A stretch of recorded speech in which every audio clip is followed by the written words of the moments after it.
Good afternoon friends. आज हम discuss करेंगे इस टॉपिक में, इस वीडियो में एक चेंजेज आया है इनकम टैक्स एक्ट में। जो रूल 31A है उसका जो सब रूल 4 है उसमें कुछ चेंजेस है। इसका इम्पैक्ट जाता है हमारा 26Q जो हमारा टीडीएस रिटर्न है, 27Q जो हमारा टीडीएस रिटर्न है, इस पे इसका इम्पैक्ट जाता है। ये चेंजेस हमारे नोटिफिकेशन नंबर 43 जो 3 जुलाई 2020 को आए हैं, उसके थ्रू ये चेंजेस आया। तो सबसे पहले हम देखते हैं कि रूल 31A का जो सब रूल 4 है वो क्या क्या कहता है। इसमें हम जो चेंजेज आए हैं उस चेंजेज को भी कवर करेंगे, और जो अगर कोई सब्स्टिट्यूट हुआ है या नया इंसर्ट हुआ है तो वो भी हम देखेंगे। सब रूल हमारा 4 कहता है 31A का कि जब हम प्रिपेयर करें स्टेटमेंट मीन्स 26Q या 27Q, तो उस टाइम पे हमें इन चीजों को देखना पड़ेगा, ध्यान देना पड़ेगा, ये चीजें हमें उसमें मेंशन करनी पड़ेगी। तो पहला है, अगर हम देखें तो हमें अपना 10 नंबर उसमें देना पड़ेगा। दूसरा इसमें कहता है, सेकेंड पॉइंट कहता है कि पैन नंबर भी कोट करना मैंडेटरी है जो डिडक्टर है जो फाइल कर रहा है, एक्सेप्ट इन केस वह deductor is an office of the government, यानी गवर्नमेंट का अगर ऑफिस है तो उसको पैन नंबर उसमें मेंशन करना मैंडेटरी नहीं है। थर्ड कहता है कि quote the permanent account number of all deductive, यानी ऑल डिडक्टिव सारे डिडक्टिव का परमानेंट अकाउंट नंबर हमें देना है। फोर्थ पॉइंट है, हमें CIN नंबर, चालान जो हमारा चालान का जो नंबर है वो भी मेंशन करना मैंडेटरी है। फिफ्थ कहता है, अगर किसी पर्सन को सेक्शन 197 में लोअर डिडक्शन का या नो डिडक्शन का सर्टिफिकेट मिला हुआ है, उसके बेस पे अगर जो हमारा डिडक्टर है वो डिसाइड करता है कि उस बंदे का टीडीएस नहीं कटेगा, तो हमें टीडीएस तो नहीं काटना है, लेकिन उसका डिक्लेरेशन, उसको कितना अमाउंट हमने पेड किया या क्रेडिटेड किया, और में रीजन देते हुए कि अंडर सेक्शन 197 में इसके पास लोअर डिडक्शन है, वो भी चीज हमें दिखानी पड़ेगी जो अंडर पॉइंट 5। 6 हमारा पॉइंट है, वो भी कहता है कि अंडर सेक्शन 194C का जो सबसेक्शन 6 है उसमें वो कॉन्ट्रैक्टर जो बिजनेस करते हैं लीजिंग का, फ्लाइंग का या हायरिंग, जो गुड्स व्हीकल होते हैं और उनके पास 10 या उससे कम व्हीकल होते हैं ड्यूरिंग द प्रीवियस ईयर, उनके लिए एक एग्जाम्पशन है कि अगर वो एक डिक्लेरेशन देते हैं ये लिख के कि मेरे पास 10 या उससे कम व्हीकल हैं और अपना पैन नंबर देते हैं डिडक्टर को, तो डिडक्टर उस पे टीडीएस नहीं काटेगा। लेकिन ये वाला भी ट्रांजैक्शन हमें अपने 26Q में तो करना पड़ेगा। जो भी अमाउंट पेड है, जो भी अमाउंट क्रेडिटेड है, वो भी हमें उसमें दिखाना पड़ेगा, भले उस पर टीडीएस नहीं काटना, हमें केवल और केवल हमें 26Q में दिखाना। ये हमारा पॉइंट 6 है का हमारा रूल 31A का जो सब रूल 4 है उसका हमारा क्लॉज 6 का। 7 क्या कहता है? 7 कहता है, अगर किसी को अमाउंट पेड होता है या क्रेडिटेड होता है और उस पे टैक्स डिडक्ट नहीं करना पड़ता हमें, जो हमारा सेक्शन 197A में जो डिक्लेरेशन फर्निश किया गया है, यानी 15G या 15H, जिस इनकम के रिस्पेक्ट में 15G और 15H के बेस पे अगर डिडक्टर ने टीडीएस नहीं काटा है तो टीडीएस तो उस पे नहीं काटना है, लेकिन उस अमाउंट को भी, उस एंट्री को भी हमें अपने 26Q में दिखाना है। पॉइंट 8 है, पॉइंट 8 कहता है, अगर कोई भी नोटिफिकेशन इशू हुआ है under subsection 1F of section 197A और उसकी वजह से जो हम अमाउंट पेड करते हैं या क्रेडिट करते हैं, उसकी वजह से अगर उस अमाउंट पे हम टीडीएस नहीं काटते हैं या लोअर रेट पे डिडक्ट करते हैं, पहले ये लोअर रेट इसमें नहीं था, ये अभी इंसर्ट हुआ है वाया नोटिफिकेशन नंबर 43 जो 3 जुलाई को आया है, तो ये अमाउंट भी हमें अपने 26Q में रिपोर्ट करना है। इसमें बेसिकली वो आते हैं, ये जो नोटिफिकेशन है इसमें वो अमाउंट आते हैं जो कोई भी पर्सन बैंक को पे करता है, like bank guarantee commission, processing charges etcetera, उस पे टीडीएस काटने की लायबिलिटी तो नहीं है, लेकिन ये लायबिलिटी हमारी बनती है कि उस एंट्री को हम अपने 26Q में दिखाएं। तो क्लॉज हमारा 9 था, उसको सब्स्टिट्यूट कर दिया गया है, यानी पुराने क्लॉज को हटा के न्यू क्लॉज डाला गया है। न्यू क्लॉज ये हमारा कहता है कि सेक्शन 194N में जिनकी भी टीडीएस काटने की लायबिलिटी बनती है, जैसा कि हमने अपने प्रीवियस वीडियो में डिस्कस किया है कि जो बैंक हैं, कोऑपरेटिव बैंक हैं, इन सबको अगर किसी भी कोई भी पर्सन विड्रॉ करता है कैश 1 करोड़ से ज्यादा, तो उस पे टीडीएस काटना है 2% के हिसाब से। और कोई पर्सन अगर टीडीएस आईटीआर अपना पिछले 3 सालों का फाइल नहीं किया है, उसका ड्यू डेट निकल गया है, तो उस पर्सन के केस में अप टू 20 लाख यानी 20 लाख तक कैश विड्रॉल पे कोई टीडीएस नहीं है। 30 लाख से ज्यादा अगर cash withdrawal during the previous year करता है तो वो 2% के हिसाब से टीडीएस अप टू 1 करोड़, और 1 करोड़ से ज्यादा है तो 5% के हिसाब, तो वो भी रिपोर्टिंग हमें इसमें करनी है। अगर एग्जम्पशन की वजह से भी टीडीएस नहीं काटने की लायबिलिटी बनती है तो भी हमें क्लॉज 9 में रिपोर्ट करना है। एक न्यू क्लॉज इंसर्ट हुए, clause 10, clause 11, clause 12 and clause 13। इसमें भी कुछ स्पेसिफिक इंट्रीज को बताया गया है जो हमें टीडीएस ना काटने के केस में भी हमें अपने 26Q में दिखाना है। जो हमारा क्लॉज 10 है उसमें कहता है अगर किसी भी अमाउंट पे टीडीएस डिडक्ट नहीं होता है, नॉट डिडक्टेड, या डिडक्ट होता है लोअर रेट, जो कि notification issue under subsection 5 of section 194A, जो सेक्शन 194A है उसमें एक न्यूली सेक्शन इंसर्ट किया गया है बाय फाइनेंस एक्ट 2020 जो इफेक्टिव है फ्रॉम 1 अप्रैल 2020। उसमें कहा गया है कि सेंट्रल गवर्नमेंट बाय नोटिफिकेशन कुछ एग्जम्पशन ला सकती है इन रिस्पेक्ट ऑफ इंटरेस्ट कि जिसपे टीडीएस नहीं काटना। अगर ऐसा कुछ आता है तो वो वाला उस पर भी हमें टीडीएस तो नहीं काटना पड़ेगा, लेकिन उस एंट्री को हमें अपने 26Q में दिखाना। जो क्लॉज 11 इंसर्ट हुआ है, अगर कोई अमाउंट पेड होता है जिसपे टैक्स डेट करने की लायबिलिटी नहीं है under subsection 2A of section 194 LBA, basically ये जो यूनिट्स होते हैं बिजनेस ट्रस्ट के उनसे रिलेटेड है, उस पे टीडीएस तो नहीं काटना है, लेकिन इस एंट्री को भी हमें अपने 26 में करना है।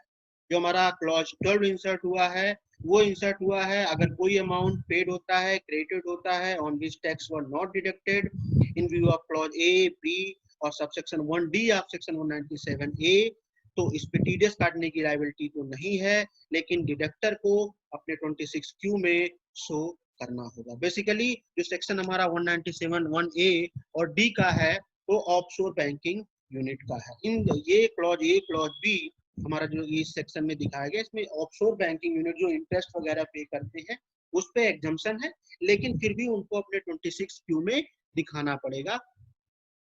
और जो हमारा लास्ट है क्लॉज 13, उसमें बेसिकली कहा गया है कि जो सीबीडीटी ने सर्कुलर के through circular number 3 of 2002 dated 28 जून 2002 या सर्कुलर नंबर 11 डेटेड 22 नवंबर 2002 या सर्कुलर नंबर 18 ऑफ 2017 डेटेड 29 मई 2017, इसमें जो एग्जम्पशन है जिस पे टीडीएस काटने की लायबिलिटी नहीं है, अगर ऐसा भी कोई ट्रांजैक्शन करते हैं तो उसको भी हमें टीडीएस काटने की लायबिलिटी तो नहीं आएगी, लेकिन 26Q में रिपोर्ट करना पड़ेगा। बेसिकली जो सर्कुलर नंबर 3 और सर्कुलर नंबर 11 है 2002 के, इसमें रामाकृष्णा मठ, रामाकृष्णा मिशन से रिलेटेड जो हमें पेमेंट करते हैं उससे रिलेटेड है। और बेसिकली जो हमारा ये सर्कुलर नंबर 18 है 2017 का, इसमें कुछ स्पेसिफिक जो अंडर सेक्शन 10 वाले एग्जम्पशन है उनकी कुछ चीज है, उस पे हमें टीडीएस काटने की लायबिलिटी तो नहीं है, लेकिन हमें अपने 26Q में दिखाना। तो ये हमारे रूल 31A जो हमारा इनकम टैक्स रूल का 16th amendment by via notification number 43 जो डेटेड 3 जुलाई है, उसमें ये कुछ चेंजेस आए हैं। ये रूल तो पहले से है, जो चेंजेस आया है क्लॉज 8 में ये वर्ड इंसर्ट हुआ है डिडक्टेड एट लोअर रेट, और क्लॉज 9 को रिमूव करके सब्स्टिट्यूट करके न्यू क्लॉज इंसर्ट किया गया है क्लॉज 9, और क्लॉज 10, 11, 12 और 13 हमारा एक न्यू क्लॉज इंसर्ट करके कुछ स्पेसिफिक प्रोविजन डाला गया है कि ये हमें अपने 26Q में दिखाना ही दिखाना है, भले हम उस पे टीडीएस ना काटें। तो ये बहुत इंपॉर्टेंट रूल है, रूल 31A का जो सब रूल 4 है, क्योंकि हमारे दिमाग में नॉर्मली ये चीजें होती हैं कि अगर टीडीएस नहीं काटना है किसी चीज पे तो हम उसको अपने 26Q में नहीं दिखाते हैं या 27Q में नहीं दिखाते हैं। जी नहीं, ये गलत है। अगर ये सारे प्रोविजंस, ये सारे क्लॉजेज में फॉल करते हैं, जो अगर हम देखें क्लॉज 5 टू क्लॉज 13, तो हमें टीडीएस ना काटते हुए भी या टीडीएस लोअर रेट पे काटते हुए भी हमें अपने 26Q में दिखाना है। और ये जो नए इंसर्ट हुए हैं प्रोविजन, सेक्शन 194N से जो रिलेटेड प्रोविजन इंसर्ट हुआ है, इसका इफेक्टिव डेट है फ्रॉम 1 जुलाई 2020। अब हम डिस्कस करते हैं कि इस सर्कुलर, ये जो हमारा नोटिफिकेशन है 43 जो 3 जुलाई को आया है, इसमें एक तो हमने डिस्कस कर लिया कि रूल 31A के सब रूल 4 में क्या क्या चेंजेज आया है, क्या क्या नए सब रूल, क्या क्या नए क्लॉज इंसर्ट हुए हैं। अब दूसरा हम देखते हैं कि इसमें इसके फॉर्म 26Q में क्या क्या चेंजेस है। फॉर्म 26Q का जो दायरा है उसको बढ़ाया गया। अभी तक हमारे ये सेक्शंस आ रहे थे 192A 193, ये सारे सेक्शंस इसमें आ रहे थे। इसमें अब फर्दर 2 सेक्शंस इंसर्ट किए गए हैं। सेक्शन 194A जो कि हमारा 194O जो कि हमारा ई कॉमर्स के लिए है, जो हमारा ई कॉमर्स हमारा अपने सप्लायर वेंडर को पेमेंट करेगा, उस पर जो टीडीएस डिडक्ट करेगा, जिसका इफेक्टिव डेट अभी 1 अक्टूबर 2020 है, वो इंसर्ट हुआ है। और एक हमारा सेक्शन इंसर्ट हुआ है 197A 15G 15H वगैरह का जो होता है, तो वो ये 2 नए सेक्शंस में इंसर्ट किए गए। मतलब इस सेक्शंस में भी अगर टीडीएस की लायबिलिटी बनती है वो भी 26Q में आएगा। फर्दर हमारा जो फॉर्म 26Q है उसमें भी कुछ नए कॉलम इंसर्ट हुए हैं, कुछ नई चीजें इंसर्ट हुए हैं। जैसे कि आप देख सकते हैं, इसमें सबसे पहले हमें अपने चालान की detail, BSR code, date, serial number, ये सारी चीजें डालनी है, पहले भी थी, इसमें कोई चेंज नहीं है। इसमें जो आया है हमारा ये 3 रो अगर हम देखें, सेक्शन 194N से रिलेटेड, सेक्शन 194N से रिलेटेड 3 कॉलम इसमें नए इंसर्ट हुए हैं। ये बेसिकली उन्हीं को फाइल करना है जिसकी लायबिलिटी है सेक्शन 194N में टीडीएस काटने की, लाइक बैंक, पोस्ट ऑफिस, ये सारे हमारे कोऑपरेटिव बैंक, इन सबको सेक्शन 194N से रिलेटेड कंप्लायंस करना है, तो उन्हें ही ये फॉर्म 26Q का ये कॉलम भरना। इसके अलावा अगर हम देखेंगे तो यहाँ हमारा ये है रीजन फॉर नॉन डिडक्शन और लोअर डिडक्शन और हायर डिडक्शन या थ्रेशोल्ड, ये भी एक नया इंसर्ट है। इसके लिए इन्होंने नोट दिया है, सी नोट्स 1 to 11 जो भी नीचे हम देखने जा रहे हैं। इसमें बेसिकली उन्होंने दिया है कि अगर इस वजह से हमने टीडीएस नहीं काटा है या लोअर काटा है तो वो हमें कोड मेंशन करना है। जैसे इसमें देखें पॉइंट 1 में हमें ये लिखना है अगर लोअर डिडक्शन है या नो डिडक्शन है सेक्शन 197 के सर्टिफिकेट के द्वारा। इसी तरीके से ये हमारा 11 पॉइंट है टोटल, इसमें जो जिस कैटेगरी में फॉल करते हैं वो कोड हमें अपने इस वाले कॉलम में, ये हमारे 24Q से रिलेटेड जो चेंजेस हैं। अब डिस्कस करते हैं फॉर्म 27Q। 27Q में भी कुछ नया, कुछ चेंजेस हमारे आए हैं। जैसे आप देख सकते हैं इसमें जो सेक्शंस थे पहले 194E अब भी है, 194LB ये भी है हमारा, 194LC, 195, इसमें एक नया इंसर्ट हुआ सेक्शन 194N, ये पहली बार इंसर्ट हुआ। Section 195, 196A, B, C, D ये पहले से है। 197A इसमें नया इंसर्ट हुआ, तो 2 नए इंसर्ट हुए, section 194N, section 197A। Basically अगर इनमें भी टीडीएस हमारा डिडक्ट होता है किसी नॉन रेसिडेंट का, तो वो भी हमें अपने 27Q में दिखाना है। इस 27Q में देखिए क्या चेंजेस आया है। 10 नंबर हमें मेंशन करना है, चालान के डिटेल्स देने हैं। इसमें भी हमारा वही 3 ट्रांजेक्शंस जो हमारे सेक्शन 194N से रिलेटेड है वो हमें इसमें दिखाना है। और उसके अलावा इसमें भी अगर हम देखें तो हमें जो रीजन है, नॉन डिडक्शन, लोअर डिडक्शन, ये सब हमें इसमें मेंशन करना है। और रीजन के लिए क्या कोड हमें मेंशन करना है वो हमारा नीचे नोट में, नोट 1, 2, 3 में हमारा नीचे दिया गया है कि हमें कौन से कोड, कब ए लिखना है, कब सी लिखना है, कब डी लिखना है, ये सारे कोड में। तो ये हमारे चेंजेस थे जो रूल 31A में, रूल 31A के सब रूल 4 में चेंजेस आया।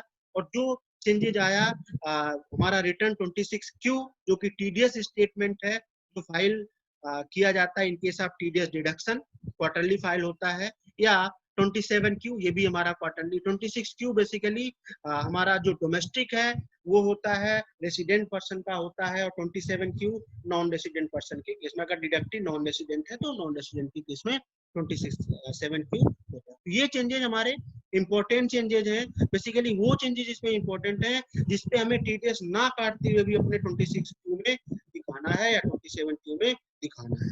तो ये एक इम्पोर्टेंट चेंजेस था जो हमने डिस्कस किया। इससे रिलेटेड अगर आपकी कुछ क्वेरी है तो आप हमें डिस्कस कर सकते हैं, कॉल कर सकते हैं। Thank you for watching this video.